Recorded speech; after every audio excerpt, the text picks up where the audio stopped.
আমি একটা জিনিস বুঝতে পারলাম না, ওই মহিলার তোমার উপর কিসের জন্য এত হিংসে? সে যখন তোমাকে হিংসে করে কথা কয়, ইনসাল্ট করে কথা কয়, তখন আমার কি মনে হয় জানো মুক্তা? মনে হয় বাড়িঘর ছাড়িয়ে তোমাকে সাথে নিয়ে আমার দুই চোখ যেদিক যায় সেদিক চলে যায়।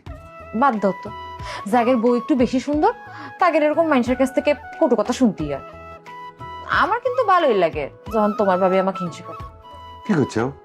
তোমার ভালো লাগে? তা সে কথা আগে কবে না? তালি পরে এখন তে ভাবির সামনে তোমার সম্পর্কে আমি বেশি বেশি রোমান্টিক কথা কব, তালি পরে তার বেশি বেশি হিংসে হবে, তাই না?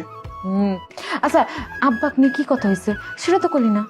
আর কয় না, বুড়িয়া বয়সে মনে হয় আবার ভীমরতিতে ধরেছে। ক্লাস ওয়ানে ভর্তি হয়েছে। সকালবেলা ঘুম থেকে উঠে রাহুল স্যার সাথে স্কুলে গেল।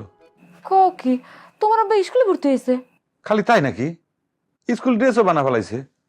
মনে হয় আবার মাথাটা তো নষ্ট হয়ে গেছে। এই বয়সে আইসে তোমার আব্বা ক্লাস ওয়ানে ভর্তি হয়েছে?